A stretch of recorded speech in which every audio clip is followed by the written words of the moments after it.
Hello guys, welcome to our YouTube channel. And last class में हम लोग ने कवर किया था definition, features, importance, elements. And elements में supervision, motivation, Maslow hierarchy of theory and leadership हम लोग कवर कर चुके हैं डिटेल्ड में। ठीक है, अगर कोई नया व्यूअर है, नए लोग हैं जो आए हैं कम्युनिकेशन पढ़ने के लिए, तो हम उनसे रिक्वेस्ट करेंगे आप लोग प्लीज़ पीछे वाला वीडियोस पहले जाकर देखिए, ताकि वीडियोस आपको पूरे डिटेल में समझ में आए, अच्छे से समझ में आए। ठीक है, तो हम लोग आज पूरा टॉपिक कवर करने वाले कम्युनिकेशन, जो हमारा चौथा एलिमेंट है डायरेक्टिंग का। ठीक है, कम्युनिकेशन बहुत ही ज़्यादा इम्पॉर्टेंट टॉपिक है और थोड़ा लंबा वीडियोस है, इसलिए इसको हम सेपरेटली क्या कर रहे हैं, रिकॉर्ड कर रहे हैं। तो कम्युनिकेशन एक्चुअली में होता क्या है वो हम लोग डेफिनेशन से समझते हैं। ठीक है, देखते हैं एक्चुअली में कम्युनिकेशन होता क्या है। तो कम्युनिकेशन देखते हैं क्या बोला गया। Communication communication is the process of transmitting information. मतलब कि कम्युनिकेशन एक तरह का प्रोसेस है। याद रखिएगा, प्रोसेस प्रोसेस का मतलब होता है प्रक्रिया, स्टेप बाय स्टेप। ठीक है, communication is the process of transmitting, transmit मतलब ट्रांसफ़र करना। क्या ट्रांसफ़र करना? तो इन्फॉर्मेशन, कोई भी इन्फॉर्मेशन जो हम ट्रांसफ़र कर रहे हैं, आइडियाज़, थॉट्स, इमोशंस, ठीक है, कुछ भी हो सकता है, और मैसेज फ्रॉम वन पर्सन और ग्रुप्स टू अनदर।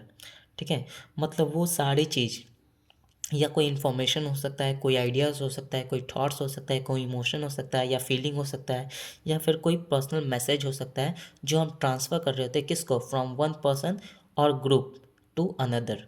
किस लिए? तो टू अचीव म्यूचुअल अंडरस्टैंडिंग। मतलब हम अपनी बातों को दूसरे तक समझाने के लिए, दूसरे तक बताने के लिए, दूसरे तक पहुंचाने के लिए जिस चीज़ को हम ट्रांसफ़र कर रहे होते हैं, अपने फीलिंग, थॉट्स, आइडियाज़ को, उसी को क्या बोला गया, उसी को क्या बोला गया, कम्युनिकेशन बोला गया। ठीक है, क्लियर है? तो यहाँ पे ध्यान रखिएगा। देन हम लोग देखते हैं कम्युनिकेशन। अभी हम लोग पढ़े प्रोसेस, तो कम्युनिकेशन के कुछ प्रोसेस होते हैं। ठीक है, प्रक्रिया होती है, सीक्वेंस में काम कर रहा होता है कम्युनिकेशन। तो देखते हैं कम्युनिकेशन का प्रोसेस क्या होता है। ठीक है, आ जाता है एग्जाम में जनरली पूछने के लिए कि कम्युनिकेशन के प्रोसेस क्या क्या होते हैं। तो प्रोसेस ऑफ कम्युनिकेशन देखते हैं। The communication process involves the following steps. ये सारे स्टेप्स सीक्वेंस में आएंगे जो कम्युनिकेशन आप लोग पढ़ रहे हैं। तो पहला होता है सेंडर या फिर सोर्स। अब ये क्या होता है, द पर्सन और एंटिटी, मतलब कोई भी व्यक्ति हो सकता है या कोई भी एंटिटी हो सकता है, हु इनिशिएट द मैसेज, मतलब जो मैसेज को क्या करता है, इनिशिएट करता है, शुरुआत करता है। जैसे अ टीचर गिविंग इंस्ट्रक्शन, मतलब कोई भी ऑर्डर किसको दिया गया, सोर्स, कोई भी ऐसा सोर्स या फिर सेंडर जो एक दूसरे को क्या करता है, कोई मैसेज को इनिशिएट करता है, स्टार्ट करता है। जैसे कि क्या बोलेगा एग्जांपल में, ए टीचर गिविंग इंस्ट्रक्शन, तो यहाँ पे सोर्स कौन दे रहा है, सोर्स कौन है, टीचर है।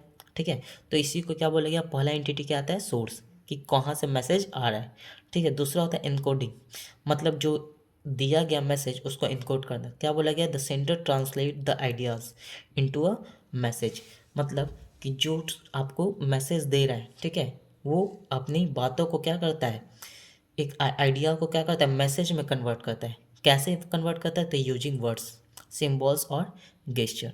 ठीक है, तो ये वर्ड्स में भी हो सकते हैं, स्पोकन, रिटेन, ठीक है, कुछ भी हो सकता है, या सिम्बॉल, किसी को इशारा करना, ठीक है, या किसी को एक्ट करना किसी तरीके से, ठीक है, किसी अपनी बातों को दूसरे तक पहुंचाना। ठीक है, उसी को क्या बोलते हैं, इनकोड बोलते हैं।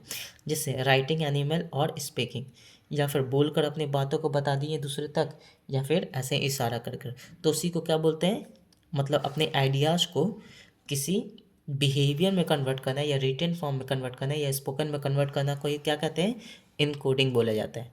क्लियर है, क्या बोला जाता है, इनकोडिंग बोला जाता है। थर्ड पॉइंट क्या आता है, मैसेज। अब इनकोड कर दिए कि हमको बोलना क्या है, किस तरीके से बोलना है। अब आते हैं एक्चुअली कंटेंट, जो एक्चुअली में हम क्या करते हैं, ट्रांसफ़र करते हैं, होता है। तो क्या बोला, message, the actual content that is transmitted, मतलब कि एक्चुअली में जो हम सामने वाले को बताने वाले हैं या बोलने वाले हैं, उसी चीज़ को क्या बोला गया, मैसेज बोला गया। ठीक है, सपोज कीजिए आपको 2 लाइन स्टेज पे जाकर बोलना होता है। ठीक है, तो जब बोलना होगा तो ज़ाहिर सी बात है उतना ही चीज़ आप बोलेंगे जो सामने वाले को बताना चाहते हैं। ठीक है, जैसे स्पीच, टेक्स्ट या फिर मैसेज, एक्चुअली कंटेंट तैयार हुआ, समझ में आया, तो उसी को क्या बोला गया, मैसेज बोला गया। क्लियर है? देखिए, the actual content that is transmitted, मतलब जो एक्चुअल कंटेंट है जो हम ट्रांसफ़र कर रहे होते हैं सामने वाले को, उसी को क्या बोला जाता है, मैसेज बोला जाता है। ठीक है। एंड ये होता है first step, second step and third step, ये हमेशा सीक्वेंस में आएंगे। देखते हैं फोर्थ स्टेप में क्या आते हैं। देखिए, ये हमारा फोर्थ स्टेप आएगा। फोर्थ स्टेप है हमारा मीडिया, या फिर चैनल भी इसको बोला जा सकता है। ठीक है। अब ये क्या होता है, फोर्थ स्टेप इसको बोल सकते हैं मीडिया या फिर चैनल। मतलब अब जो मैसेज एक्चुअली में हम बनाए हैं, या फिर जो कंटेंट हमारे पास एक्चुअली में जो हम ट्रांसफ़र करने वाले हैं, उसको कैसे ट्रांसफ़र करेंगे, किसके थ्रू ट्रांसफ़र करेंगे, तो उसी को क्या बोला गया, मीडिया। तो क्या बोला गया, the method used to send the message, मतलब कि वो मेथड जिसमें हम अपने मैसेज को क्या कर रहे होते हैं, सेंड कर रहे होते हैं, किसको। ठीक है, such as spoken words, phone, emails या फिर सोशल मीडिया, मतलब वो कौन सा वे है जिसमें हम अपने मैसेज को ट्रांसफ़र करने वाले हैं। या तो फ़ोन कॉल कर लेते हैं, या किसी को मान लो किसी इंटरमीडिएटर को बोल देते हैं कि जाओ उसको बोल दो ये बात। ठीक है, या फिर सोशल मीडिया पे मैसेज कर दिया या ईमेल कर दिया, तो वो हमारा क्या बनाया, मीडिया या फिर चैनल, जिसके थ्रू हम अपने मैसेज को ट्रांसफ़र कर रहे हैं। ठीक है, वो चीज़ हो गया। देन आता है डिकोड। डिकोड ये आ गया फिफ्थ पॉइंट।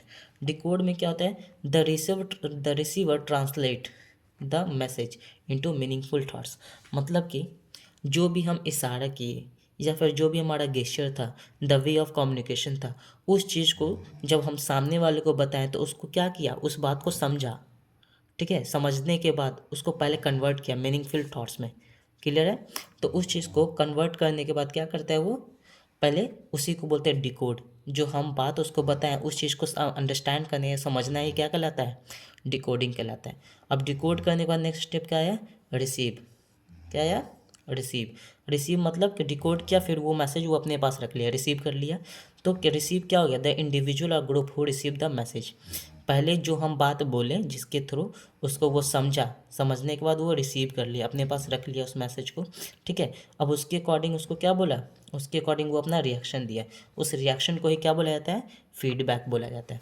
ठीक है, तो क्या बोला, the receiver response to the sender confirming understanding, मतलब कि जब सामने वाले का मैसेज रिसीव हो जाता है और अपना कुछ इशारा देता है या फिर फीडबैक देता है या फिर उसका इसको रिस्पॉन्स करता है, तो उसी को क्या बोला गया, फीडबैक बोला गया। ये लास्ट स्टेप होता है। यहाँ तक जब आप पहुँच जाते हैं तो आपको समझ में आता है क्या, कि आपका मैसेज, आपका कम्युनिकेशन पूरी तरीके से कंप्लीट हो चुका है। तो ये सारे स्टेप्स थे हमारे कम्युनिकेशन में, जिसको प्रोसेस ऑफ कम्युनिकेशन भी बोला जाता है। अब देखते हैं कम्युनिकेशन किसी भी ऑर्गेनाइजेशन में क्यों ज़रूरी होता है, इंपॉर्टेंस ऑफ कम्युनिकेशन। ठीक है, तो देखते हैं एक एक पॉइंट समझते हैं, कम्युनिकेशन क्यों ज़रूरी है। ठीक है, तो पहला बेसिस ऑफ कोऑर्डिनेशन। जाहिर सी बात है, जब आप अपनी बातों को दूसरों से बोलेंगे नहीं, ठीक है, दूसरे को समझाएंगे नहीं, दूसरे की बातों को समझेंगे नहीं, तो क्या आपस में मेल मिलाप रहने वाला है, क्या आपस में आप एक दूसरे को समझने वाले हो, नहीं। तो कोऑर्डिनेशन, जो आपस में मेल मिलाप करने का जो मेन क्या होता है, बेसिस जो होता है, वो क्या होता है, कम्युनिकेशन। आपस में जब तक एक दूसरे को समझोगे नहीं, एक दूसरे को पॉइंट ऑफ व्यू को समझोगे नहीं, तो आपस में कैसे मिलजुल कर रह सकते हो, नहीं रह सकते हो। तो बेसिस ऑफ कोऑर्डिनेशन क्या होता है, कम्युनिकेशन। ठीक है, और coordination is also known as essence of management. Coordination के बिना कोई भी ऑर्गेनाइजेशन चल ही नहीं सकता है। सेकेंड पॉइंट क्या है, बेसिस ऑफ डिसीजन मेकिंग। अब कम्युनिकेशन के थ्रू ही हम कोई भी डिसीजन मेकिंग कर रहे होते हैं। ठीक है, जब अपने पॉइंट ऑफ व्यू रखेंगे नहीं, दूसरे का पॉइंट ऑफ व्यू सुनेंगे नहीं, तो कोई भी डिसीजन पे क्या पहुंचना पॉसिबल होगा, नहीं होगा। तो ये कम्युनिकेशन के थ्रू ही पॉसिबल हो सकता है। Third point, increase managerial efficiency. अब बोलते हैं ना, कम्युनिकेशन इज अ स्किल। एक कम्युनिकेशन को क्या बोलेगा, स्किल। तो अच्छा एक मैनेजर के पास एक अच्छा कम्युनिकेशन स्किल्स होता है, जिससे कि वो अपनी बातों को दूसरों को आसानी से समझा पाता है।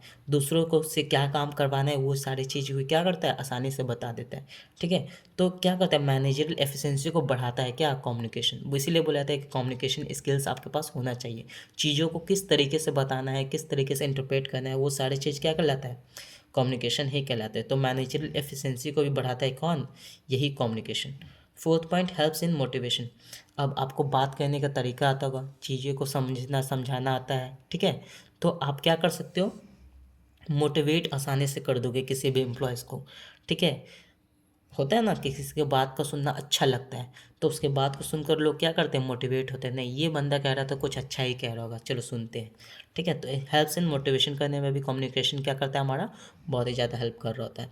Then fifth point, help in smooth working, मतलब चीज़ों को सही तरीके से चलाने के लिए कम्युनिकेशन बहुत ही ज़्यादा ज़रूरी हो जाता है। होता है ना कि आपस में कम्युनिकेट किए, एक दूसरे की बातों को समझे, एक दूसरे को अंडरस्टैंड किए, तो चीज़ें आसानी से ऑर्गेनाइजेशन में चल रही होती है। लेकिन यही चीज़ कम्युनिकेशन गैप होगा, लोगों एक दूसरे को समझेंगे नहीं, तो आपस में डिस्प्यूट्स होने के चांसेस क्या होंगे, बढ़ जाएंगे। और जो स्मूथ वर्किंग है, लोग जो अपना काम सही समय पे सही तरीके से कर रहे हैं वो नहीं कर पाएंगे, तो ये चीज़ दिक्कत हो जाती है। इसीलिए कम्युनिकेशन, अपने ऑर्गेनाइजेशन को सही तरीके से चलाने के लिए भी कम्युनिकेशन का सही होना बहुत ही ज़्यादा ज़रूरी हो जाता है। ये फिफ्थ पॉइंट था। ये six point, promote corporate and peace, cooperate and peace, sorry, promotes cooperate and peace, मतलब कि ये सेम चीज़ है। जब कम्युनिकेशन अच्छा होगा तो आप एक दूसरे का सहयोग करेंगे, शांति बना रहेगा, जो हमारे ऑर्गेनाइजेशन के लिए क्या है, बेनिफिशियल है। Seven point, improve productivity, same चीज़ है, लोग आपकी बातों को समझेंगे तो आपका ऑर्गेनाइजेशन का प्रोडक्टिविटी भी क्या होगा, इंक्रीज़ होगा। क्यों इंक्रीज होगा, क्योंकि लड़ाई झगड़े नहीं होंगे, लोग अपना काम सही से करेंगे, सही तरीके से करेंगे, टाइम पर ख़त्म करेंगे, मैनेजर अपनी बातों को अच्छे से समझा पाएगा, इसलिए किसी तरह का कन्फ्यूज़न नहीं रहेगा। तो ये सारी चीज़ क्या करते हैं, हमारी प्रोडक्टिविटी को इंक्रीज कर देता है। तो इन सारे पॉइंट्स हमारे इंपॉर्टेंट हो जाते हैं कम्युनिकेशन के लिए, कि कम्युनिकेशन अगर होगा तो ये सारी चीज़ हमारा क्या होगा, फुलफिल हो जाएगा किसी भी ऑर्गेनाइजेशन में। क्लियर है। अब देखते हैं types of communication. Types of communication देखते हैं, कम्युनिकेशन के कितने टाइप्स होते हैं, ये सारी चीज़ देखिए। जनरली कम्युनिकेशन के दो टाइप्स होते हैं। कितने टाइप्स होते हैं, दो। एक होता है फॉर्मल, फॉर्मल कम्युनिकेशन, दूसरा होता है इनफॉर्मल कम्युनिकेशन। अब फॉर्मल कम्युनिकेशन क्या है, तो सिंपल लैंग्वेज में समझिए कि फॉर्मल कम्युनिकेशन वैसा कम्युनिकेशन होता है जो सिर्फ कंपनीज या बिजनेस से रिलेटेड ही बात कर सकते हैं। आप इधर उधर की बातें आप नहीं कर सकते, कम्युनिकेट नहीं कर सकते, उसी को क्या बोला गया, फॉर्मल कम्युनिकेशन बोला गया। देखते हैं डेफिनेशन से। तो formal communication is the official and structured exchange of information, मतलब कि जो भी कम्युनिकेशन होगा वो क्या, कौन सा होगा, ऑफिशियल होगा और स्ट्रक्चर्ड होगा। स्ट्रक्चर मतलब कंपनी के द्वारा बनाया गया एक वे, जिससे आप कम्युनिकेट कर सकते हो, बातचीत कर सकते हो। The structure exchange of information, जिसके थ्रू हम क्या कर सकते हैं, इंफॉर्मेशन को एक्सचेंज करते हैं थ्रू प्री डिफाइंड चैनल। अभी बताएं कि जो किसके द्वारा डिफाइन किया जाता है, ऑर्गेनाइजेशन के द्वारा पहले से वे डिसाइड रहता है कि आपको इसी के थ्रू आप अपनी बातों को दूसरे तक पहुंचा सकते हो विद इन एन ऑर्गेनाइजेशन, कोई भी ऑर्गेनाइजेशन में, following hierarchy and organisational structure. मतलब कि एक वे होता है, एक सीक्वेंस होता है, जिसके थ्रू ऑर्गेनाइजेशन आपको बताता है कि अगर आपको किसी तरह का इन्फॉर्मेशन पहुंचाना है ऊपर तक या अपनी बातों को सामने वाले तक रखना है, तो आपको ये चेन फॉलो करना पड़ेगा। उसी को क्या बोला गया, फॉर्मल कम्युनिकेशन। अब फॉर्मल कम्युनिकेशन के भी टाइप्स होते हैं। क्या होते हैं, टाइप्स ऑफ फॉर्मल कम्युनिकेशन। तो पहला टाइप्स क्या होता है, डाउनवर्ड। क्या होता है, डाउनवर्ड कम्युनिकेशन। मतलब कि डाउनवर्ड कहने का मतलब क्या, कि ऊपर से नीचे की ओर आएगा। कैसा कम्युनिकेशन होगा, कोई इन्फॉर्मेशन होगा वो कहाँ से आएगा, ऊपर से नीचे की ओर, तो इसी को क्या बोलेगा, डाउनवर्ड। देखते हैं क्या होता है downward communication. This flows from higher level of management to lower level of in the organisation hierarchy, organisational hierarchy. मतलब कि अभी बताए थे लास्ट क्लास में, levels of management, top level management का कोई भी इन्फॉर्मेशन रहेगा वो कहाँ जाएगा, मिडिल लेवल, फिर लोअर लेवल, ठीक है। तो इस तरीके से, तो उसी कम्युनिकेशन को क्या बोला गया, डाउनवर्ड कम्युनिकेशन, ठीक है। और जाहिर सी बात है ये स्ट्रक्चर्ड होता है, कंपनी के द्वारा या फिर बिजनेस ऑर्गेनाइजेशन के द्वारा पहले से डिसाइडेड रहता है। तो इस तरह कम्युनिकेशन, कैसा कम्युनिकेशन कहलाएगा, डाउनवर्ड कम्युनिकेशन। फॉर एग्जांपल देख सकते हैं, instruction from manager to employees. अब जाहिर सी बात है मैनेजर ही किसको देगा, इंस्ट्रक्शन देगा एम्प्लॉयज़ को, तो कहाँ से, हायर अथॉरिटी से लोअर अथॉरिटी पे आ रहा है, तो ये कैसा कम्युनिकेशन है, लोअर कम्युनिकेशन। कंपनीज पॉलिसीज़, मतलब कंपनी के जो ओनर सब होते हैं, सीईओ होते हैं, डायरेक्टर्स होते हैं, वो क्या होते हैं, पॉलिसीज़ कुछ बनाते हैं। तो जाहिर सी बात है जो टॉप लेवल मैनेजमेंट है, पॉलिसी बनाया, फॉलो किसको करना है, मिडिल लेवल और लोअर लेवल को।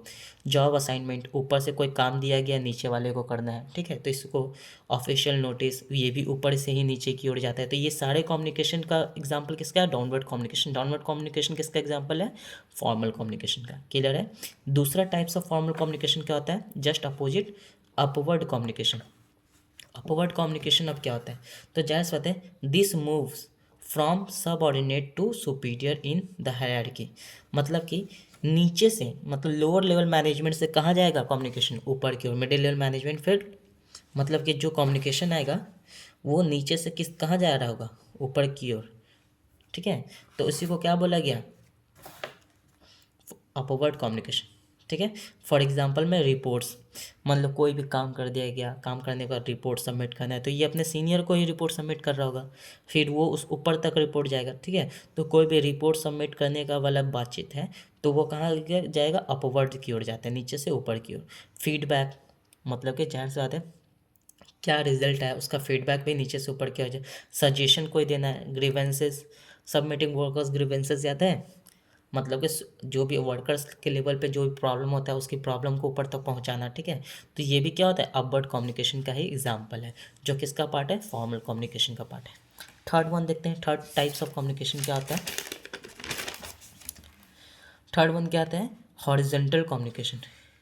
कौन सा कम्युनिकेशन होता है, हॉरिजॉन्टल कम्युनिकेशन। नाम से ही क्लियर है, हॉरिजॉन्टल का मतलब क्या आएगा कि इस वे में, मतलब कि कम्युनिकेशन जो फॉर्म होगा इस वे में होगा, इस वे में।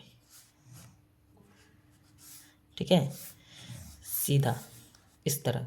तो क्या बोला गया, दिस अकर्स बिटवीन एम्प्लॉयज़ और department at the same level of in an organisation. मतलब बोले तो एक लेवल ये है, एक लेवल ये है, आपस में जब कम्युनिकेशन थॉट्स बातचीत एक्सचेंज होंगे, ठीक है, उसको क्या बोला जाएगा, हॉरिजॉन्टल कम्युनिकेशन या फिर लैटरल कम्युनिकेशन भी बोला जाता है। फॉर एग्जांपल में देखते हैं मीटिंग एमंग टीम मेंबर्स, मतलब बहुत सारे मेंबर्स आपस में टीम मेंबर्स कर रहे तो सब एक ही लेवल पे के होंगे। ठीक है, प्रोजेक्ट कोलैबोरेशन, मतलब एक दूसरी कंपनी है, दूसरा कंपनी, दोनों को कोलैबोरेट कर दिए। ठीक है, तो हॉरिजॉन्टल ही ये काम हो रहा होता है, तो इस तरह का कम्युनिकेशन क्या कहलाता है, horizontal communication. And last one देखते हैं, डायगोनल कम्युनिकेशन। अब डायगोनल कम्युनिकेशन क्या होता है, मतलब कि इस तरीके से फॉर्म होगा, एक ये होगा इस तरीके से। ठीक है, इस तरीके से डायगोनल कम्युनिकेशन होता है। तो क्या बोला गया, इसको क्रॉस फंक्शन कम्युनिकेशन भी बोला जाता है। तो क्या बोला गया, this flows between employees at different levels and different departments, मतलब एक दूसरे डिपार्टमेंट का बंदा दूसरे डिपार्टमेंट से बातचीत कर रहा है, ये कैसा कम्युनिकेशन है, diagonal communication. Who are not directly connected in an organisation. Clear है, फॉर एग्जाम्पल देखते हैं, a finance executive communicating with a production supervisor. क्या बात है, फिनेंस डिपार्टमेंट का बंदा है, वो किससे बातचीत कर रहा है या कम्युनिकेट कर रहा है, प्रोडक्शन डिपार्टमेंट के सुपरवाइजर से। तो ये कैसा कम्युनिकेशन हो गया आपका ऑर्गेनाइजेशन में, डायगोनल कम्युनिकेशन। ठीक है, तो ये फॉर्मल कम्युनिकेशन के टाइप्स थे कितने, चार। ठीक है, एक डाउनवर्ड, अपवर्ड, फिर आपका horizontal and last one diagonal. And second types देखते हैं क्या कम्युनिकेशन के दूसरा टाइप्स कौन होता है, इनफॉर्मल कम्युनिकेशन। मतलब कि ये जो कम्युनिकेशन होगा, ये जो बातचीत होगा आपके ऑफिशियल्स नहीं होंगे। ठीक है, आपके घर से रिलेटेड, रिलेटिव से रिलेटेड, दोस्त से रिलेटेड, ये सारे बातचीत को ही क्या बोला जाता है, इनफॉर्मल कम्युनिकेशन। देखते हैं, informal communication is the casual, मतलब नॉर्मली जो बातचीत करते हैं, अनऑफिशियल एक्सचेंज ऑफ इंफॉर्मेशन। ठीक है, between individuals without following formal organisational structure official channels. मतलब कि कोई भी ऐसा बातचीत जो अनऑफिशियल है, जो किसी तरह का चैनल ऑर्गेनाइजेशन के द्वारा जो डिसाइड किया गया उसको फॉलो नहीं कर रहा है, तब भी बातचीत हो रही है, तो वो कैसा कम्युनिकेशन होगा, इनफॉर्मल कम्युनिकेशन। कैसा कम्युनिकेशन होगा, इनफॉर्मल कम्युनिकेशन। क्लियर है, ठीक है। अब इसके भी कुछ टाइप्स हैं इनफॉर्मल कम्युनिकेशन के, वो भी देखते हैं single stand chain. Single stand chain कहने का मतलब क्या हो गया, information passes one person to another in a linear sequence.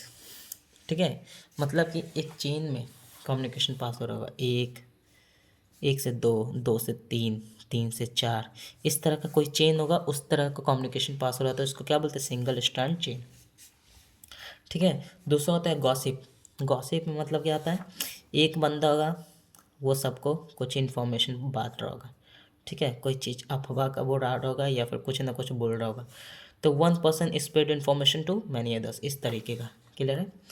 Third point क्या होता है, प्रोबेबिलिटी चेन, मतलब कि information is passed randomly from person to person. No fixed pattern मतलब कि कोई फिक्स्ड पैटर्न नहीं, ये बंदा इसको दे दिया, ये इसको इन्फॉर्मेशन दे रहा है, ये इसको दे रहा है, ये इसको दे रहा है, ये इसको दे रहा है, फिर कुछ भी कोई पैटर्न फिक्स चेन नहीं है, उसी को क्या बोलते हैं, प्रोबेबिलिटी चेन। ठीक है, नो फिक्स्ड पैटर्न। देन आता है cluster, cluster chain. Cluster bomb का भी नाम सुनेंगे आप लोग? नहीं सुनेंगे, अगर सर्च कीजिएगा तो आपको पता चलेगा। रशिया यूक्रेन के युद्ध में क्लस्टर बम का यूज किया गया है और बहुत डरता भी है। ठीक है, तो क्लस्टर बम क्या होता है, a person tells a few selected people who then it to another. मतलब समझिए सीक्वेंस में कोई बंदा है, ये किसको बताया, इसको बताया, ये किसको बताया, इसको बताया, फिर ये 3 लोग को बता दिया। ठीक है, फिर ये 5 लोग को बता दिया, क्या हुआ, 5 लोगों को बता दिया, ये 15 लोगों को बता दिया। इस तरह के सब एकदम एक जगह से इन्फॉर्मेशन कुछ लोगों को बताइए और फिर यहाँ क्या गया, फैला दिया पूरी तरीके से। इसी को क्या बोलते हैं, क्लस्टर चेन बोलते हैं। तो ए पर्सन टेल्स अ फ्यू मतलब कुछ लोगों को बताया, फिर वहाँ से क्या हो गया, पूरी तरह से स्प्रेड हो गया, फैल गया। उस तरह के कम्युनिकेशन को क्या बोलते हैं, क्या बोला जाता है, क्लस्टर चेन। तो ये सारे टाइप्स थे किसके, इनफॉर्मल कम्युनिकेशन के टाइप्स थे जो हम लोग ने अभी कवर किया। अब देखते हैं मेन टॉपिक यहाँ पे एक और आता है, क्या कि आखिर कम्युनिकेशन में क्या क्या रीजन्स है जिसके वजह से हम लोग अपना कम्युनिकेशन अच्छा नहीं कर पाते। मतलब ऐसे कौन कौन सी बाधाएं हैं या फिर बैरियर्स हैं जिसके वजह से हम अपना कम्युनिकेशन मतलब अपनी थॉट्स अपनी इन्फॉर्मेशन को सही तरीके से दूसरे तक नहीं पहुंचा पाते। ये चीज़ हम लोग अभी पढ़ने वाले हैं और ये जनरली एग्ज़ाम में पूछ लिया जाता है। ठीक है, तो एक एक करके हम लोग पढ़ेंगे। टॉपिक क्या है हमारा, बैरियर्स ऑफ इफेक्टिव कम्युनिकेशन। मतलब ऐसे कौन कौन से बैरियर्स हैं जिसमें हमारा इफेक्टिव कम्युनिकेशन नहीं हो पाता है। ठीक है, क्या है, ऐसे कौन कौन से बैरियर्स हैं जिससे हमारा इफेक्टिव कम्युनिकेशन नहीं हो पाता है। तो पहला बैरियर्स क्या है, देखो, सिमेंटिक बैरियर्स। अब ये क्या होता है सिमेंटिक बैरियर्स, मतलब समझो, सिमेंटिक बैरियर्स आर ऑब्स्टिकल्स मतलब वो बाधा है इन कम्युनिकेशन। मतलब सिमेंटिक बैरियर क्या है, ऑब्स्टिकल्स है, बाधाएं हैं किस में, कम्युनिकेशन में, that arise due to misunderstanding और मिसरिप्रेजेंटेशन ऑफ वर्ड्स फ्रेज और सिंबल यूज्ड इन मैसेज। मतलब कि जब हम अपनी बातों को दूसरे तक पहुंचा रहे होते हैं, ठीक है, तो सामने वाला क्या हो गया, मिसअंडरस्टैंड हो गया, बोले कुछ और समझ कुछ और लिया, या कुछ इस तरीके से हम बोल दिए कि सामने वाला समझ नहीं पाया। जैसे कि एक एग्जांपल दे रहे हैं, एक राजा था, ठीक है, मिस्टर ए नाम का, मिस्टर ए नाम का एक क्या था, राजा था।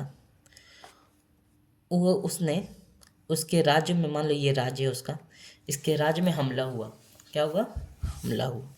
तो ये मिस्टर बी को बोलता है, मिस्टर ए, मिस्टर बी था दरबान, मतलब राज्य की और रक्षा करता था, राज्य का बॉर्डर का इसके। ठीक है, तो ये बोला कि राजा साहब से कि हमला हुआ है। ठीक है, तो राजा बोला रोको मत, आने दो। ठीक है, अब सामने वाला सोचा क्या कि राजा क्या बोला, रोको मत, आने दो। मतलब ये समझ गया कि इसको रोकना नहीं है, जो हमलावर है उसको रोकना नहीं, इसको आने देना है, ये समझ गया। लेकिन ये क्या बोला था, रोको, रोको मत आने दो। ठीक है, रोको मतलब उसको वहीं पे रोको, मत आने दो। तो क्या हुआ, इस तरह का जो कम्युनिकेशन हुआ, इस तरह के जो प्रॉब्लम आई अपनी बातों को सामने वाले तक पहुंचाने में, तो उसी को क्या बोला गया, सिमेंटिक बैरियर्स बोला गया। क्लियर है। अब देखते हैं कि ये कौन कौन से रीजन की वजह से हो सकता है। तो पहला, बैडली एक्सप्रेस्ड, आप चीज़ों को सही से बोले ही नहीं। दूसरा, सिंबल विद डिफरेंट मीनिंग, मतलब आप बोल रहे थे कुछ और सिंबल कुछ और का बता दिए, इसके वजह से भी क्या हो सकता है, सिमेंटिक बैरियर्स हो सकता है। अनक्लैरिफाइड एजम्पशंस, मतलब चीज़ें आप तो समझाएं ऐसे, लेकिन कुछ कुछ चीज़ें उसमें ऐसी थी जो आप क्या किए, क्लियर किए ही नहीं, जिसके वजह से वो कुछ और ही समझ गया। फोर्थ पॉइंट, टेक्निकल वर्ड्स, मतलब कुछ उसमें ऐसे वर्ड्स थे जो टेक्निकल थे, जो मतलब कि जो जो एक्सपर्ट होता है वही उन चीज़ों को समझ सकता है, लेकिन वो सामने वाला समझ ही नहीं पाया, जिससे कि वो कम्युनिकेशन पूरा हो ही नहीं पाया। ठीक है, ये भी हो सकता है। Body language and gesture decoding, मतलब बोल कुछ और रहे हैं लेकिन हमारा इशारा कुछ और ही हो रहा है। ठीक है, तो इस तरह की जो चीज़ें होती हैं, इस तरह की चीज़ों की वजह से जो प्रॉब्लम आती है उसको क्या बोलते हैं, सिमेंटिक बैरियर्स बोला जाता है। जिसकी वजह से मिसअंडरस्टैंडिंग हो जाती है, मिस रिप्रेजेंटेशन ऑफ वर्ड्स हो गया, फ्रेज हो गया, सिंबल हो गया, ठीक है। इन सारी चीज़ों की वजह से जो हमारा प्रॉब्लम आया कम्युनिकेशन करने में, उसको क्या बोला गया, सिमेंटिक बैरियर्स बोला गया। दूसरा बैरियर्स देखते हैं क्या होता है, साइकोलॉजिकल बैरियर्स। नाम से ही क्लियर, साइकोलॉजिकल बैरियर्स मतलब माइंड का खेल है, ठीक है। तो क्या बोला गया, साइकोलॉजिकल बैरियर्स आर मेंटल और इमोशनल फैक्टर्स, मतलब वो सारे फैक्टर्स जो मेंटली क्या करते हैं, हमारे कम्युनिकेशन में बाधाएं बनती हैं। तो psychological barriers are the mental और emotional factors that negatively affect the ability of communicate effectively, ठीक है। मतलब वो पहले ही से हम दिमाग में सोच लें कि ये जो सामने खड़ा बंदा है वो हमको अच्छा पढ़ा ही नहीं सकता है, ये अच्छे तरीके से कोई चीज़ समझा ही नहीं सकता है, क्या है हमारे दिमाग में ही पहले से ही घुसा हुआ है। तो क्या हम उसकी बातों को समझ पाएंगे अगर वो अच्छी बात बता रहा भी होगा तो नहीं। तो इसी को बैरियर्स को क्या बोलते हैं, साइकोलॉजिकल बैरियर्स बोलते हैं, ठीक है। तो क्या बोलेगा, these barriers arise from the mental state, ठीक है। तो आपके माइंड में ही पहले ही से प्री एजम्पशन कर लिए कि आप ये सामने जो बंदा है उसके पास नॉलेज ही नहीं है, हमको पढ़ा ही नहीं सकता है, या हमको कोई चीज़ बता ही नहीं सकता है, उसके पास नॉलेज ही नहीं है। तो इसके वजह से जो आप उसकी बातों को नहीं सुने जो कि इम्पॉर्टेंट था, जो क्या होगा, इस तरह का बैरियर्स को क्या बोलते हैं, साइकोलॉजिकल बैरियर्स बोलते हैं, ठीक है। इमोशंस एटीट्यूड ऑफ सेंडर और रिसीवर, यही चीज़ हो सकता है। अब ये चीज़ क्यों होता है, उसके भी कुछ रीजन्स हैं, देख लेते हैं। पहला, pre mature evaluation. Pre mature evaluation कहने का मतलब क्या, कि हम पहले ही से सोच लिए क्या, कि ऐसा हो ही नहीं सकता कि सामने वाला बंदा हमको सही से बताए या चीज़ों को समझाए, या फिर थोड़ी सी बात सुने और पहले ही से हम समझ गए कि अच्छा ये बोल रहा है, चलो छोड़ो ना, मतलब ध्यान नहीं दिए, ठीक है। तो पहले ही से हम कुछ भी समझ लेते हैं खुद से, तो उसको क्या बोलते हैं, प्री मैच्योर इवैल्यूएशन। इस यही जो बैरियर्स बनता है, क्या बनता है, साइकोलॉजिकल बैरियर्स बोलते हैं ना, ज़्यादा तेज बनता है, वही वाला सीन है।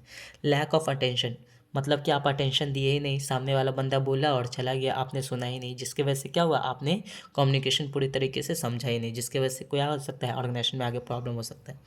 लॉस ऑफ ट्रांसमिशन, मतलब कि जो भी वो सामने वाला बंदा बता रहा था, ठीक है, सामने वाला बंदा ने कुछ कम्युनिकेट किया, यहाँ से यहाँ तक आया, यहाँ तक ठीक था, यहाँ से चीज़ें क्या हो गई, गायब हो गई या बदल गई, जो चीज़ वो बताया यहाँ पे क्या हो गया, ख़त्म हो गया। तो लॉस ऑफ ट्रांसमिशन, जो इन्फॉर्मेशन यहाँ से प्रोवाइड किया था यहाँ पे आकर चेंज हो गया, चेंज हो गया या फिर ख़त्म हो गया, आप तक पहुँचा ही नहीं, जिसकी वजह से क्या हुआ, कम्युनिकेशन नहीं हो पाया। मतलब ठीक है, हम मिस्टर ए को बोले, अभी क्या बताए थे, मिस्टर ए को बोले थे क्या, कि रोको मत आने दो, यहाँ तक तो ये समझ गया था रोको मत आने दो, यहाँ पे जाकर चेंज हो गया, बोला रोको मत आने दो, ठीक है। तो इस तरीके से ये चीज़ें चेंज होती है, तो उसको क्या बोलेंगे, लॉस ऑफ ट्रांसमिशन।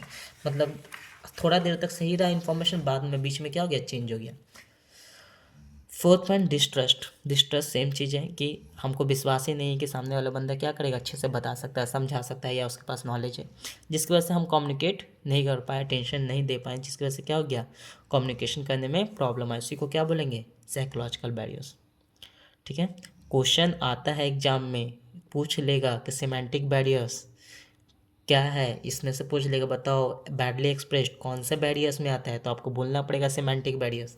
बोला जाएगा लैक ऑफ अटेंशन कौन से बैरियर्स का पार्ट है, तो बताना पड़ेगा आपको साइकोलॉजिकल बैरियर्स, ठीक है। ये सारी चीज़ बहुत ही ज़्यादा इंपॉर्टेंट है। देखते हैं नेक्स्ट टाइप्स बैरियर्स के क्या होता है, ऑर्गेनाइजेशनल बैरियर्स। अब ये ऑर्गेनाइजेशनल बैरियर्स क्या होता है, तो ऑर्गेनाइजेशन के वजह से अगर आपको कम्युनिकेशन करने में दिक्कत आती है तो उसको ऑर्गेनाइजेशनल बैरियर्स कहा जाता है। देखते हैं, organisational barriers are the obstacles that to effective communication, मतलब कि ऑर्गेनाइजेशन के कुछ ऑब्स्टिकल्स हैं जो हमारे इफेक्टिव कम्युनिकेशन में क्या करता है, दिक्कत देता है। That arise from the structure, rules and culture of an organisation, मतलब ऑर्गेनाइजेशन के कुछ ऐसे रूल्स है, स्ट्रक्चर या फिर कल्चर है, जिसके वजह से कम्युनिकेशन अपनी बातों को दूसरे तक सही तरीके से पहुंचाने में दिक्कतें आती है। अब वो कौन कौन सा हो सकता है, तो ऑर्गेनाइजेशनल पॉलिसीज़, मतलब ऑर्गेनाइजेशन का पॉलिसीज़ ही है कि आप अपनी बातों को अपने मालिक तक पहुंचा ही नहीं सकते हो, आप अपनी बातों को अपने सीनियर को ही बताओगे, या फिर कुछ ऐसे लोगों को बताओगे जिसके थ्रू वो इन्फॉर्मेशन जा सकता है, कहाँ, अपने ओनर के पास। तो क्या होगा, बीच में तो चीज़ें चेंज बदल सकती है, ठीक है। तो इसके वजह से भी प्रॉब्लम आती है। रूल्स एंड रेगुलेशन, कुछ ऐसे रूल्स एंड रेगुलेशन बने हुए हैं जिसकी वजह से आप अपनी चीज़ों को सामने वाले तक रख ही नहीं सकते हो, या कोई चीज़ें इन्फॉर्मेशन बता ही नहीं सकते हो, ये भी हो सकता है। Lack of clarity in rules है ना, कि आपको जो काम करवाया गया है ऑर्गेनाइजेशन में, या फिर जो भी आपको रोल दिया गया है वो क्लियर ही नहीं है कि आज आपको ये काम करवाया जाता है, कल दूसरा काम, कल तीसरा दिन चौथा काम। तो इस तरीके से आपका रोल ही क्लियर नहीं है कि आपको क्या करना है। ठीक है, तो जिसके वजह से भी कम्युनिकेशन करने में दिक्कतें आती हैं। देन फोर्थ पॉइंट देखते हैं, पर्सनल बैरियर्स। अब ये पर्सनल बैरियर्स क्या होता है देखते हैं। Personal barriers are the obstacles to effective communication that arise from an individual. मतलब किसी भी इंडिविजुअल खुद की वजह से क्या होता है, कम्युनिकेशन करने में दिक्कत आती है। जैसे कि ओन एटीट्यूड, खुद का रवैया की वजह से, अपना एटीट्यूड की वजह से, इमोशंस, बिहेवियर और लैक ऑफ स्किल्स। ठीक है, इसकी वजह से अगर कोई तरह का बैरियर्स आता है, प्रॉब्लम आती है कम्युनिकेशन करने में, तो उसको क्या बोलते हैं, पर्सनल बैरियर्स। अब क्या क्या हो सकता है, पहला लैक ऑफ कॉन्फिडेंस। मतलब कि सपोज करो आपको कहीं पढ़ाने के लिए बोल दिया जाए, तो आप में क्या है, क्या कॉन्फिडेंस है ही नहीं क्या कि हम लोगों को पढ़ा सकते हैं या किसी को कोई अच्छा इन्फॉर्मेशन दे सकते हैं। तो उसको क्या बोलेंगे, लैक ऑफ कॉन्फिडेंस की वजह से क्या हो गया, कम्युनिकेशन करने में दिक्कत आ रही है। वो आपका डिफ़ॉल्ट है। ठीक है, तो ये क्या कौन सा बैरियर्स है, पर्सनल बैरियर्स। दूसरा पुअर लिसनिंग स्किल्स, आप चीज़ों को सुनते ही नहीं हो ध्यान से।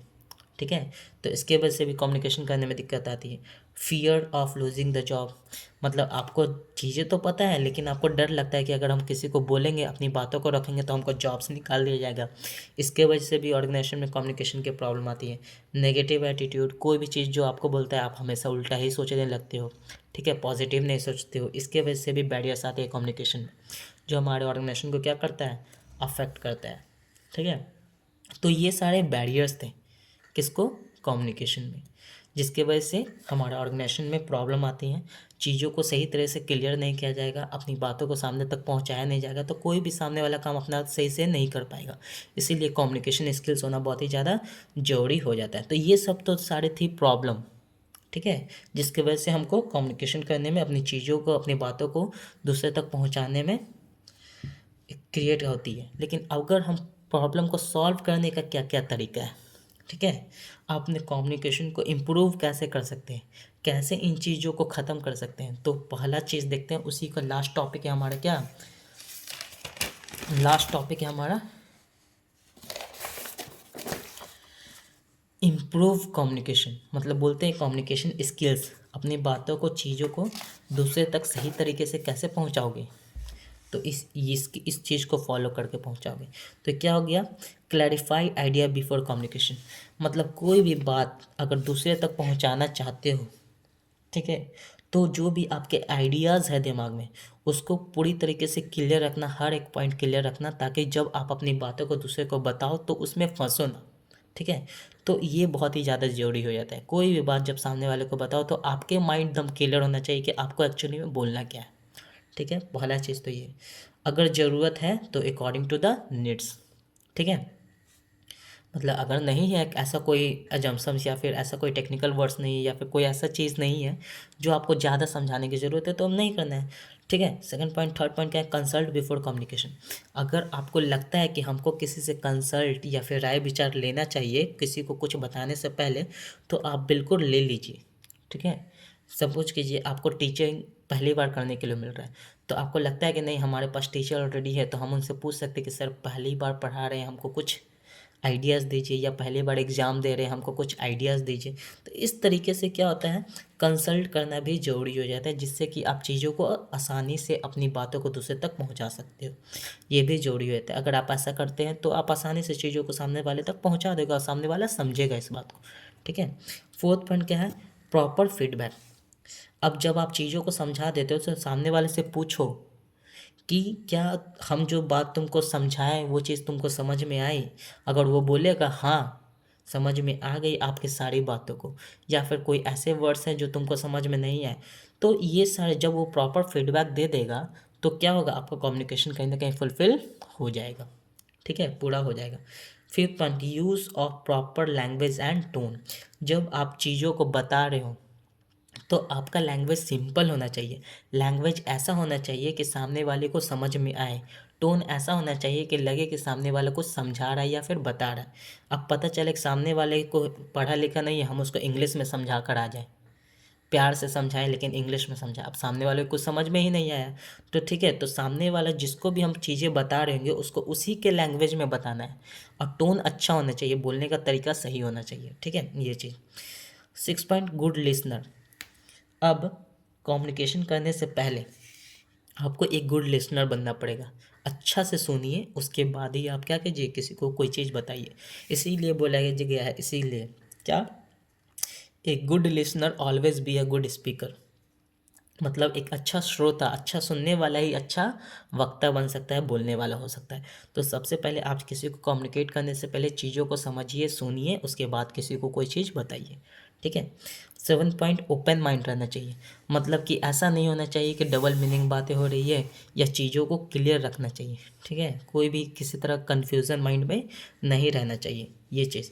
And 8 point completeness of message. जब आप अपनी बातों को दूसरे को समझा रहे होंगे तो आप अपनी बातों को पूरा कीजिए, ठीक है। जब तक पूरा नहीं करेंगे सामने वाला समझेगा नहीं।